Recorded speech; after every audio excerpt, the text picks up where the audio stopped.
Good day everyone, I am Andy RC and today I will present my video commentary in issues and trends in mathematics assessment based on our lesson in Math 130. Assessment is one of the most important parts of teaching and learning.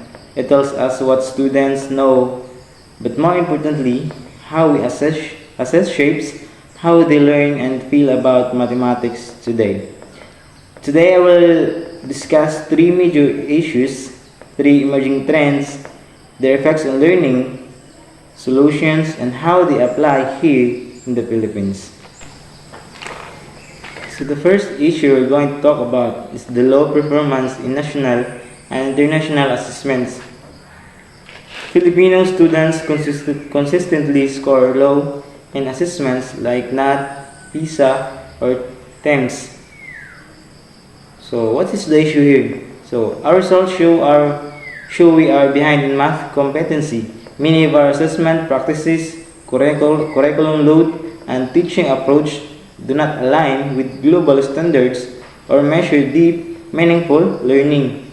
So how does it affect the learning? So this affect the students and teachers become discouraged.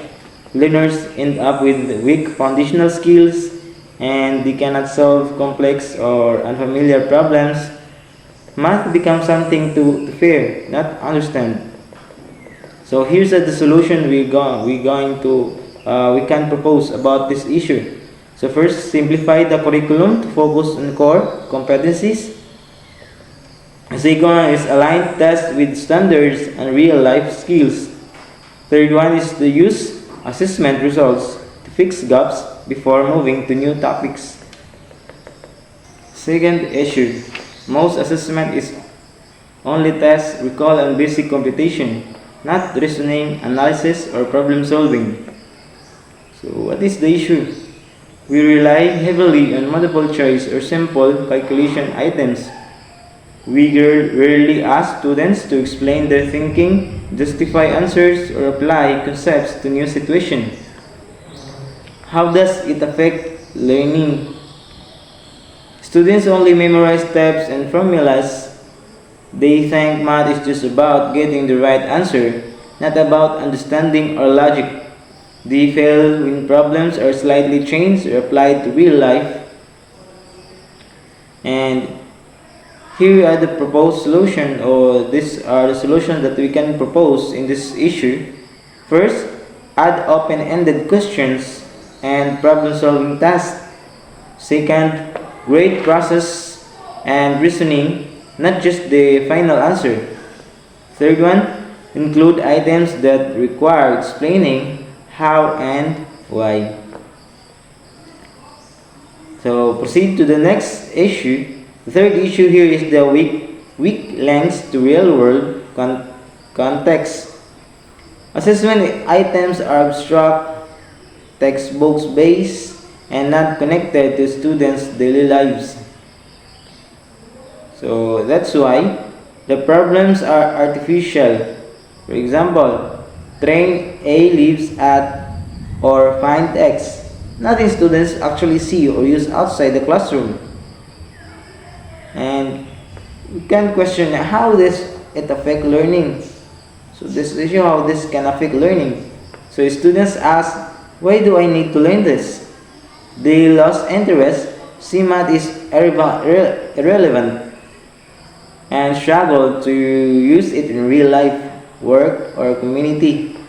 So the solutions that we can propose about this issue is, first, use local, relatable context, market transactions, budgeting, measuring land, or community projects. Second, design tasks that solve real problems in their barangay or school. Third, connect math to culture, livelihood, and daily lives. So now, let's move to the trends in mathematics assessment. So first we're going to talk about the authentic assessment. So what is it all about? This is assessing learning through real life, meaningful tasks, problems that actually exist in daily life, work, or community. For example, calculating profit, planning a budget, or analyzing survey data. So there are some advantages in this trends. First, shows the purpose and value of math. Second, builds critical thinking, reasoning, and communication. And the third one is more interesting and motivating for students. But also there are some limitation of these trends. First, time consuming to prepare, do, and grade. Second one, hard to make 100% consistent or objective. So, is this applicable in Philippine classroom? Yes, it fits perfectly with DepEd's goal of functional literacy. We can adapt it using local situations, even in big classes. Simple tasks like compute the cost of ingredients or measure the school garden work very well. So the second trend we're going to talk about is the performance-based assessment. So so what is all about this trend? Students demonstrate skills or create products to show what they know, like projects, presentations, models, investigations, or step-by-step demonstrations. It measures ability to do, not just to answer. And also there are some advantages of these trends. First, measures process, skill, and understanding, not just memory. Second, let students show learning in different ways: drawing, building, speaking, and writing. And last, good for diverse learners and different learning style. So there's also some limitations of these trends. First one is needs more time and materials. Second one, harder to grade fairly without clear rubrics. So are these also applicable in Philippine classrooms? Yes, we already use projects and portfolios. We just need clearer criteria and simple tasks, even with limited resources. Oral presentations or written work samples work great. The third trend we're going to talk about is the technology integration and assessment. So what is this all about? It is using digital tools, apps, online quizzes, software like GeoGebra, videos, or even AI tools to practice, test, or get feedback. So there are some advantages of this: instant feedback, self-paced learning, and interactive practice. Second, easy to track progress and see exactly where students struggles. Third, engaging and modern. So there's also some limitations of this trend. Needs gadgets, internet, and electricity. So it's not available everywhere.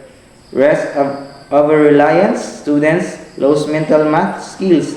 Third, issues with cheating and fairness. Yeah. And is this applicable in Philippines classroom? Yes. Partly with adaptations in cities and private schools. So fully applicable in rural or public schools. Use free offline apps, low-tech alternatives, or blended methods. It is a goal to move toward, but we must ensure no one is left behind.